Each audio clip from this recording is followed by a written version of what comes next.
Hello and welcome to another edition of TI84 plus CE calculator programs with Mechanics Solver, available from mcstudent.com.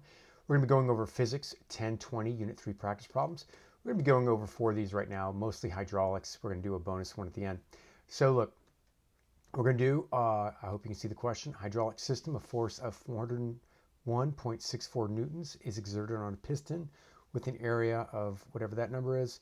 The load-bearing piston in this system has an area of 0.20161 meters squared. What force is exerted on the load-bearing piston by the hydraulic fluid? So this looks like a fluid question.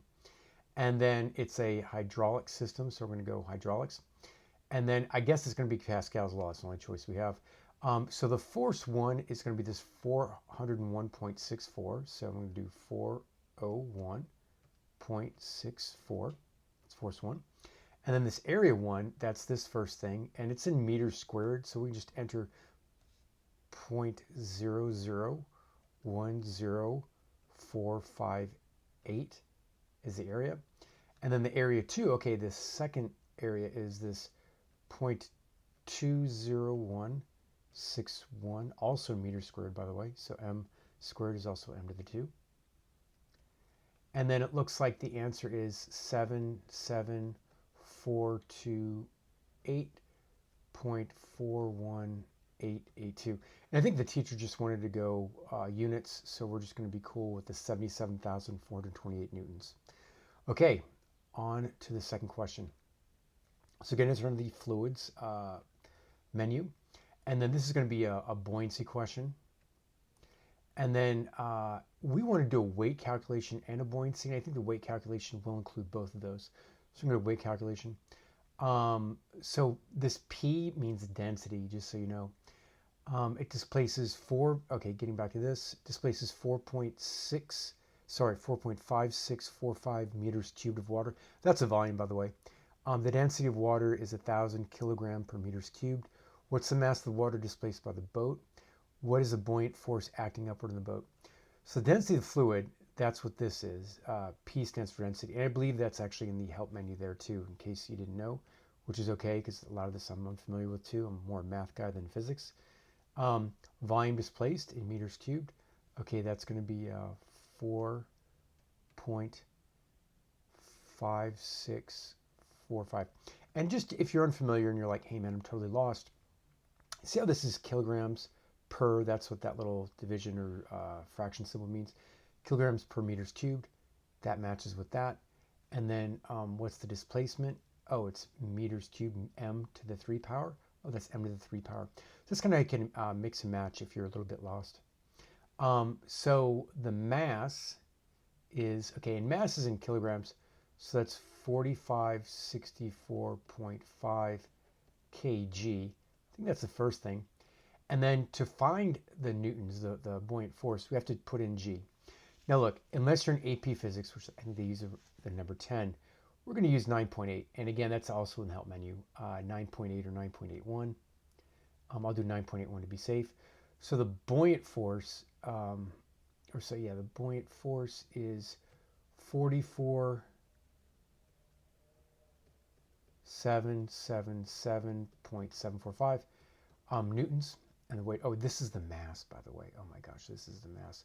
Oh my gosh, physics people grill me because I know kilograms is a mass and not a weight, unless you're in the gym.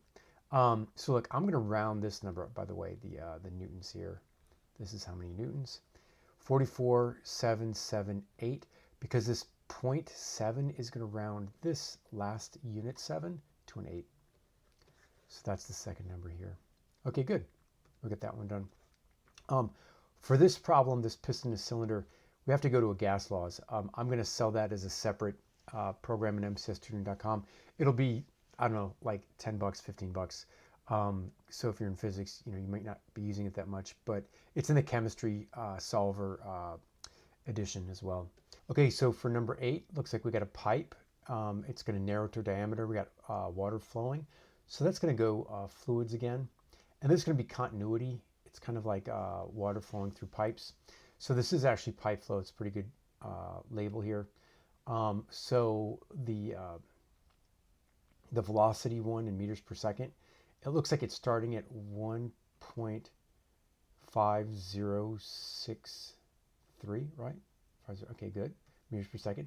Diameter one, it starts off at 8.0062. So we can put 8.0062.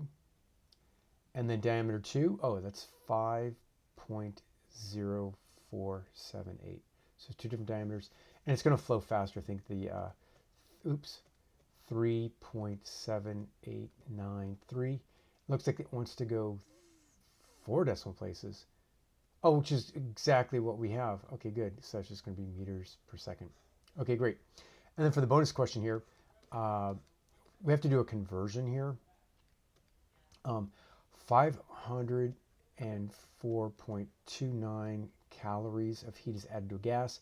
The gas expands doing 505.66 joules of work in its surroundings.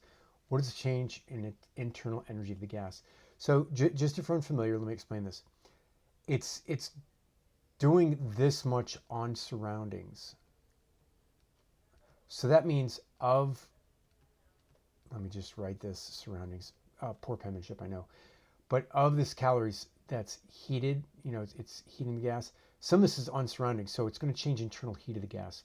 So the first thing what we have to do is actually go to the More menu and do unit conversion. So we have to do this work energy conversion, and we're going to go calorie to joules because it wants the answer in joules. So you kind of look at that like, okay, it wants the answer in joules. So we're going to go option 2, calories to joules. How many calories? It's doing 504.29. Okay, that's 2109.94. I'm going to write this down, 936 joules. But check this out. It does this on the surroundings. So that means it loses this 505.66 joules. Okay, because you heat a gas and it does work on the surroundings. That means it still has however much left. That's 1600 joules, something like that.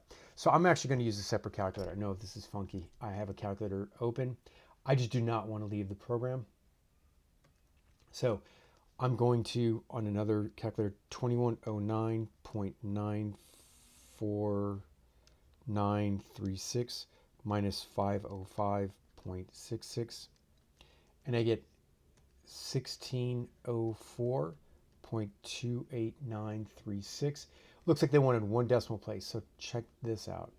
It wants 1 decimal place, so we're going to go 1604, sorry about that, 0.3 joules. Okay, so it is tricky. I'm not trying to say this is straightforward and easy, but we have to do unit conversion for that one. So look, for the other questions, 10 through 12, that's a little difficult. Actually 9 through 12 are a little difficult. But I can do gas laws for number 7, which I'll do another day. Okay, good luck on your physics. I'll catch you next time.